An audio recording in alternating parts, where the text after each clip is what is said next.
rebranding yourself, or in a lot of our cases during this quarantine, when rebranding yourself, the major key of branding is to figure out, who you are. What are you branding? Like who is the person that you're branding?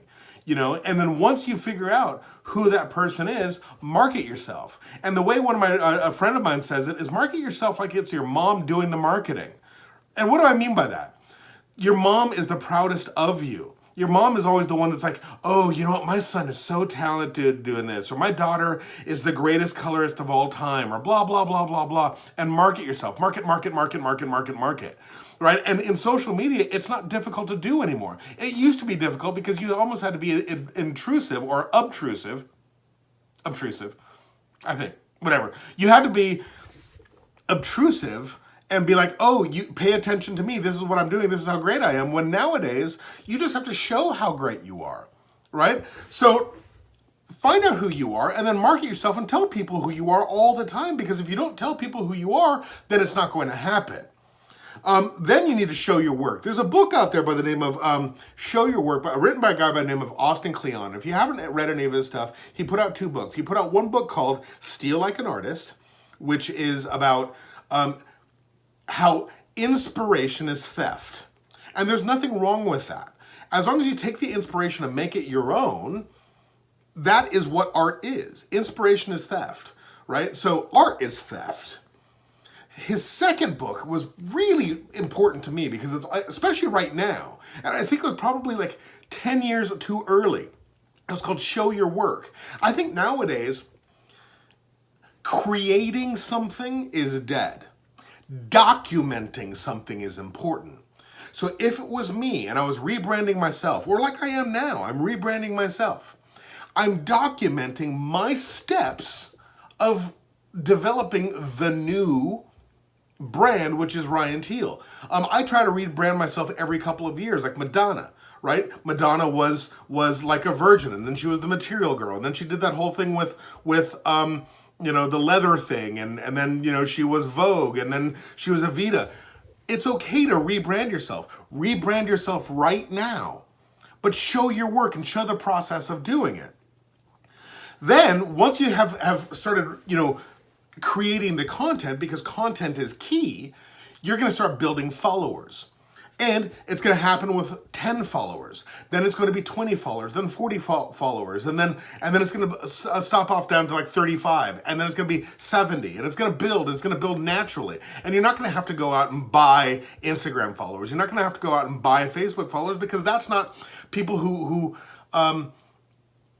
engage with you. The engagement is the best part of building a following, right? And so you're going to start building that following. And how many people following you does it really take? I mean, if you're a hairdresser behind the chair, do you need 617,000 followers? Do you need 1 million followers, 500 million followers? No.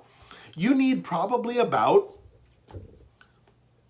5,000 followers. As long as they are legitimate followers that are engaging with you in your town and they're going to spend money with you, 5,000 followers is great. Don't compare yourself to Adam and Eve or the Joneses. I don't understand the whole Adam and Eve thing. But don't compare yourself to the Joneses. Don't compare yourself to the influencers. Be an influencer in your own town, right?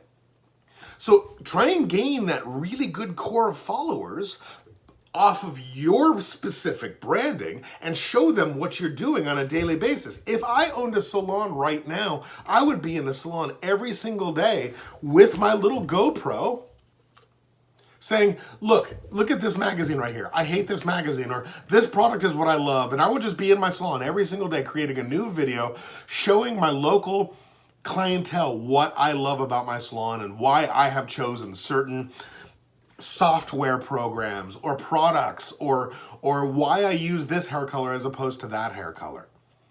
So I do want to leave you guys with a challenge today. If you could, go to my Instagram stories.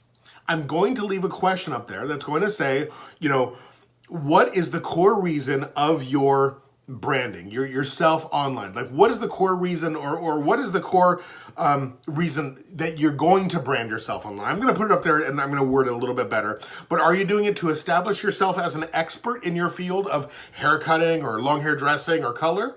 Are you doing it to connect like-minded people? You're trying to connect with other hairdressers? Are you wanting to become an expert as a hair cutter? Are you wanting to become an expert as a colorist or an educator? I want you to go up there and post why you are wanting to rebrand, because if you weren't wanting to rebrand, you wouldn't be listening to this today, because you listened to it yesterday and you wouldn't be listening to it today. So I know that you're wanting to. So if you are, go to my Instagram, which is on here. It's Ryan_Teal, Teal.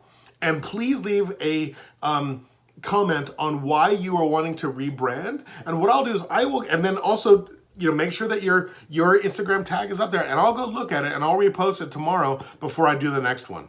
I hope you guys are having a wonderful day. Please, please, please, if you like this, please tell me, please comment, and please share. This is why I'm doing all this stuff. I love you guys. I hope you're having a wonderful day in this quarantine. And remember, keep your head up, because, this is the best time for us in a business to rebrand and to rebuild our businesses.